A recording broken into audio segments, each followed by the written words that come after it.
सर्वप्रथम बोधिसत्व बाबा साहब के चरणों में श्रद्धा सुमन अर्पित करते हुए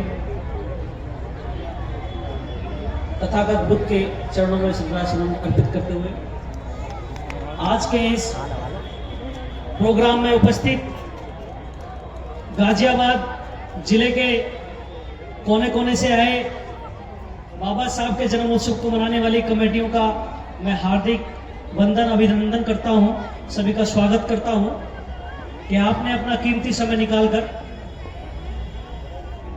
विजयनगर को ये समय दिया।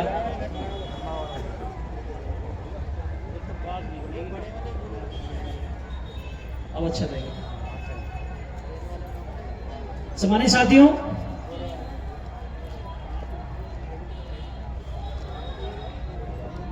मैं सम्मानित मंच को भी अपना आदर देते हुए, मेरे उपस्थित रहते हुए सभी को मैं अपना सम्मान आदर देते हुए, हमारे बीच में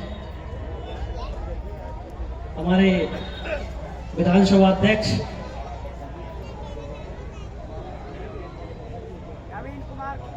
नवीन कुमार गौतम जी गोमेटा से हमारे बीच उपस्थित हैं।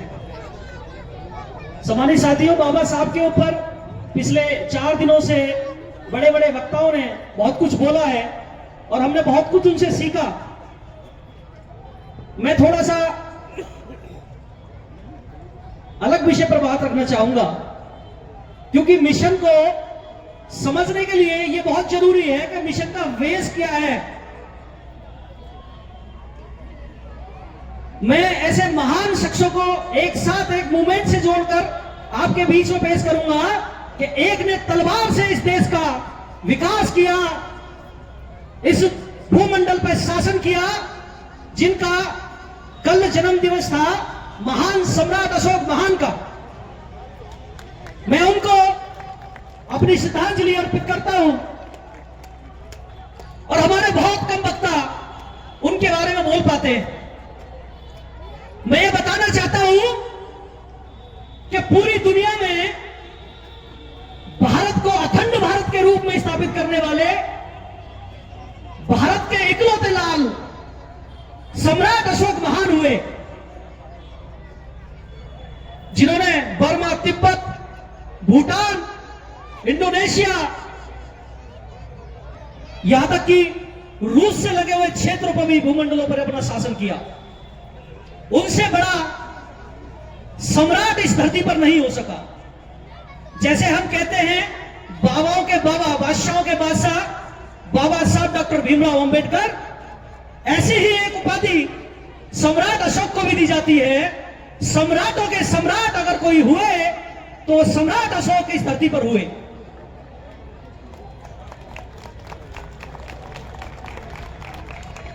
कलिंग युद्ध के बाद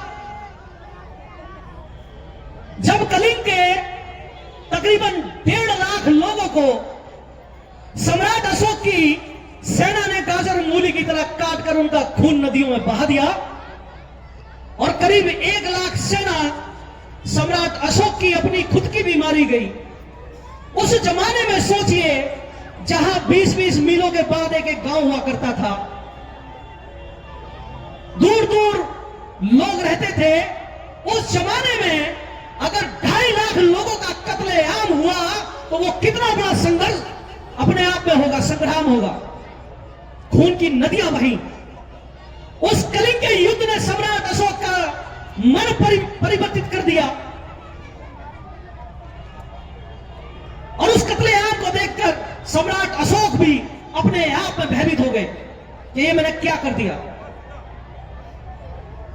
लेकिन जब कलिंग की महिलाओं ने, जब उनके पास उनके लड़ने के लिए मर्द नहीं बचे, तो उनकी महिलाओं ने सम्राट अशोक के पास एक लिखित लेटर भेजा और उसके साथ भेजी चूड़ियां और सम्राट अशोक को ललकारा कि अगर तुम में हिम्मत है तो हमारे साथ युद्ध करो और अगर युद्ध नहीं कर सकते हो ये चूड़ियां पहनकर अपने घर चले जाओ।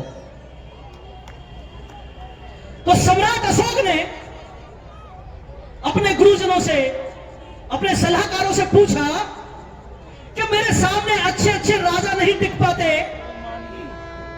इन महिलाओं के पीछे कौन सी ताकत काम कर रही है? या तो ये पागल हैं या फिर इनके पीछे कोई विशेष ताकत काम कर रही है।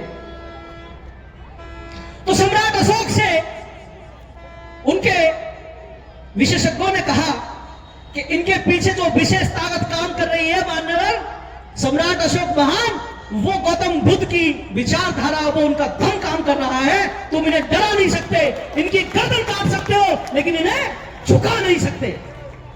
ये डरेंगे नहीं, ये आखिरी सांस तक अपने वजूद को बनाए रखने के लिए लड़ेंगे।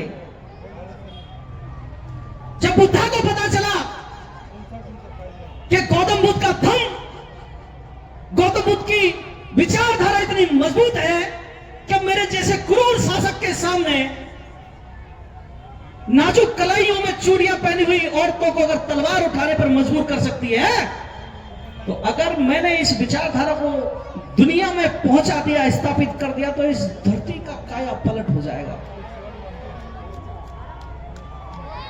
उसी समय सम्राट अशोक ने कसम खाई और उन्होंने अपनी तलवार छोड़ दी। इससे पहले, तलवार छोड़ने से पहले सम्राट अशोक नहीं थे, वो चंडाल अशोक थे। लेकिन जब उन्होंने तलवार छोड़ी उसके बाद वो सम्राट अशोक बने। उन्होंने ये कसम खाई कि इस पूरे भूमंडल पर तथागत बुद्ध के प्रचार प्रसार में अपना पूरा धन दौलत, पूरी संतलत लुटा दूंगा। और उन्होंने लुटाई। उन्होंने अपनी बेटी, बेटे, अपने पूरे परिवार को बौद्ध धर्म की दीक्षा शिक्षा के प्रचार प्रसार में लगाया। उसी का परिणाम है कि आज बौद्ध धर्म पूरी दुनिया में छाया हुआ है।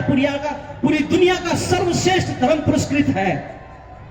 पूरी दुनिया में अगर सबसे सर्वश्रेष्ठ धर्म की उपाधि किसी के पास है तो बौद्ध धर्म के पास है, और किसी धर्म के पास सर्वश्रेष्ठ धर्म की उपाधि नहीं है। इसी के बाद बाबा साहब डॉक्टर भीमराव अंबेडकर, जिनका हम 133वां जन्म दिवस मना रहे हैं,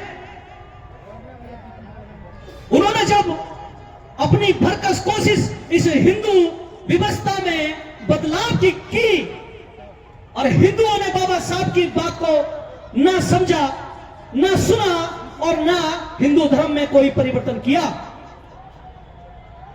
जब जाति तोरक मंडल के प्रोग्राम के लिए उन्हें अध्यक्ष चुना गया तो उनके अध्यक्षीय भाषण का जो विश्लेषण था उसमें भी हिंदुओं को यही बताना चाह रहे थे कि अगर आपने हिंदू धर्म में स्थित जाति को अगर खत्म नहीं किया तो भारत के अंदर मिशनरी आ गए। सतर्क हो जाइए, हिंदू धर्म के लोगों में तुमसे कहता हूं सतर्क हो जाइए। भारत के अंदर मिशनरी आ चुके हैं और ये मिशनरी उन लोगों को अपना धर्म ग्रंथ पकड़ा देंगे, अपने धर्म में शामिल कर लेंगे, क्योंकि तुम्हारी तरह मिशनरी छुआछूत और भेदभाव का पालन नहीं करते। वो मानव को एक समान मानते हैं। लेकिन जब जाति तोरक मंडल ने बाबा साहब का अध्यक्षीय भाषण पढ़ा तो जाति तोरक मंडल ने उस प्रोग्राम को ही खत्म कर दिया।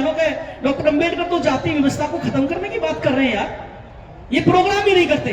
आज तक वो प्रोग्राम नहीं हो सका। और बाबा साहब का जो भाषण था वो जाति का विनाश नाम की किताब के रूप में हमारे बीच में आज भी उपस्थित है। सम्मानित साथियों, हम सबने सुना कि इस व्यवस्था ने हमें किस तरीके से दीनहीन दिलत्र बना कर रखा हुआ था। जब बाबा साहब डॉक्टर भीमराव अंबेडकर को यह अधिकार प्राप्त हुआ संविधान लिखने का, तो उन्होंने उन लोगों को भी उतने ही अधिकार दिए जिन लोगों के बुजुर्गों ने हमें जानवर बनने पर मजबूर किया था। ऐसे न्यायप्रिय, ऐसे मानवता हित के लिए काम करने वाले व्यक्ति पर आज भी ये जातिवादी लोग इल्जाम लगाते हैं कि बाबा साहब ने हिंदू धर्म को नुकसान किया। बाबा साहब ने हमेशा, उनके बहुत सारे भाषण ऐसे हैं, उन्होंने हिंदू व्यवस्था को मानने वाले लोगों को चेताया, समझाया, बताया कि अगर समय रहते हुए आपने इस जाति व्यवस्था को खत्म नहीं किया तो एक दिन तुम इस देश में अल्पसंख्यक हो जाओगे। लेकिन ये लोग नहीं समझे। इन्होंने इस बात को ध्यान नहीं दिया और ये अपनी धुन में लगे रहे। आखिरकार क्या हुआ? आखिर क्या हुआ? आखिर हुआ वही जो अंत में सम्राट अशोक ने किया। उसने तलवार चलाने के बाद ऐसा किया और बाबा साहब ने कलम चलाने के बाद ऐसा किया। दोनों का रास्ता एक ही था। बाबा साहब डॉक्टर भीमराव अंबेडकर ने संविधान में सारे अधिकार सुरक्षित कर दिए, सब कुछ हमें दे दिया, लेकिन फिर भी उन्हें क्या पड़ी थी कि वो बौद्ध धर्म को या धर्म को परिवर्तन कर ले? कुछ विशेष तो बचा ही नहीं था कुछ विशेष था। वो था इस देश की जो दबी कुचली असहाय, जिसे हम दलित कह देते हैं, जिसे हम शूद्र के अछूत कह देते हैं। दरअसल में शूद्र और अछूत में बड़ा फर्क है। कुछ लोग अछूतों को शूद्र ही कह देते हैं। सम्मानित साथियों, आज के अनुसूचित जाति जनजाति के लोग अछूत हैं मनुस्मृति के हिसाब से, और शूद्र ओबीसी हैं आज के। ये कॉन्सेप्ट क्लियर होना बहुत जरूरी है, क्योंकि हमारे बहुत सारे लोग ये कहते हैं हमें गर्व है शूद्र होने पर। तुम तो शूद्र हो ही नहीं, तुम तो उस 4 वर्ण की व्यवस्था में ही नहीं थे, तुम्हें गिना ही नहीं जाता था, तो तुम कैसे कह सकते हो कि तुम शूद्र हो भाई? जब तुम वर्ण व्यवस्था में आते ही नहीं, तुम्हारी गिनती होती ही नहीं, तुम्हें इंसान समझा ही नहीं जाता, तुम कैसे कहोगे कि तुम शूद्र थे?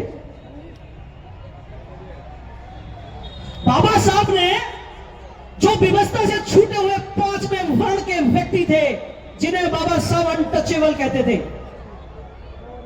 जिन्हें अछूत कहते थे, उन लोगों को शासन सत्ता पर काबिज करने के लिए, उनको ताकत में लाने के लिए किसी एक विशेष मंच की आवश्यकता थी, जो बाबा साहब को महसूस होती थी कि हिंदू धर्म में रहते हुए वो ताकत ये प्राप्त नहीं कर सकते।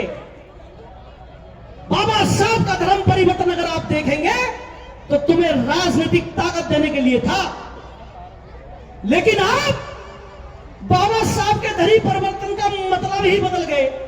आपने अपने मन से ही परिवर्तन का मतलब बदल दिया, क्योंकि बाबा साहब की लिखी हुई किताबें समझ में नहीं आती। मैं जिस किताब का नाम ले रहा था, जाति का विनाश, मान्यवर काशीराम साहब के 4 बार पढ़ने पर समझ में नहीं आई, और जब 5वीं बार बाबा काशीराम साहब ने वो किताब पढ़ी तो वो पागल हो गए, और इस कदर पागल हो गए कि तुम लोगों को 4-4 बार सरकारें दे दी। तो बाबा साहब की किताबें समझ में ही नहीं आती। कोई विद्वान अगर ये कहता हो कि मैंने एक किताब पढ़ी और एक बार पढ़ ली और मैं समझ गया, तो मैं उन साथियों से, उन विद्वानता के धनी व्यक्ति से ये निवेदन करूंगा कि आप जितनी बार उन किताबों को पढ़ोगे उनका मंथन कुछ और होगा। आप जितनी बार उन शब्दों को रिपीट करोगे उनके मतलब और उनका कारण तुम्हारे समझ में एकदम साफ और स्पष्ट होता चला जाएगा। आपको चाहिए कि बाबा साहब के धर्म परिवर्तन वाले विषय को ज्यादा गहराई से और ज्यादा ढंग से पढ़ें, एकाग्रता के साथ पढ़ें, पूरे फोकस के साथ पढ़ें। मैं सम्मानित मंच के से टाइम लेकर 2 बात और बोलनी चाहूंगा। बाबा साहब कोई व्यक्ति नहीं है, बाबा साहब कोई व्यक्ति विशेष नहीं है, वो एक पूरी व्यवस्था है। वो पूरी अपने आप में एक व्यवस्था है, धर्म से लेकर, अधिकार से लेकर, सुरक्षा से लेकर। उन्होंने कहा मेरे अधिकार और देश के अधिकारों के बीच में, मेरे अधिकारों के बीच में अगर देश के अधिकार आए तो मैं देश के अधिकारों को चुनूंगा, लेकिन मेरे समाज के अधिकारों के बीच में अगर देश के अधिकार आए तो मैं अपने समाज के अधिकार चुनूंगा। लेकिन आजकल क्या करते हैं लोग